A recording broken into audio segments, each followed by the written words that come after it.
4 empates. E uma derrota. Vamos ver se a gente fala com mais alguém aqui. Não. Fechou. La emoción.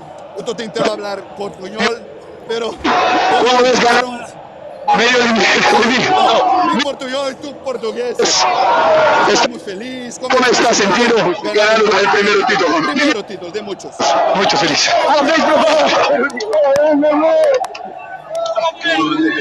Isso é impressionante.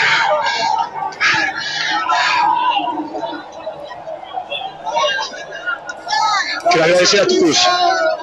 Desde el primer día, São Paulo, toda a gente que trabalha em São Paulo, ropeiro, nutricionista, todos jogadores, físio, foi impressionante. Acreditaram que era possível, acreditaram que em nós, na comissão técnica, que temos um prêmio muito grande. Sou muito feliz. O futebol é fantástico. Hoje é feliz. 28 milhões de pessoas, de torcedores de São Paulo. É muito. O futebol é fantástico. Você é acostumado a tantas conquistas, a gente vê que você está emocionado. Um abraço. E Costa, esse aqui é outra pessoa importantíssima na construção desse elenco. Esse abraço aqui. São dois caras que trabalham muito e fazem o São Paulo não ser campeão.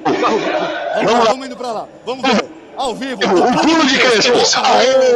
Respeito, qual foi o grande trunfo desse elenco, dessa comissão, desse grupo para sair campeão?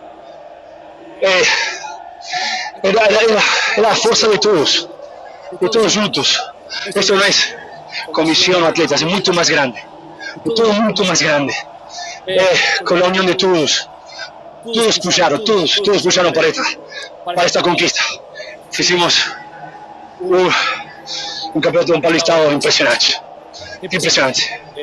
Com seriedade, com todas as dificuldades. Voltamos campeões. Em nome de toda a torcida, muito obrigado. Em nome de toda a torcida, eu quero ver um Morumbi tal. Desejo com todo o meu coração ver a toda a gente contenta. Sei que não se pode, mas um beijo a todas as famílias, a todas. E aqueles meninos que não conheciam a São Paulo campeão. Somos campeões, somos grandes. Filho, é pra você, meu filho! Vamos, São Paulo! Obrigado, Crespo!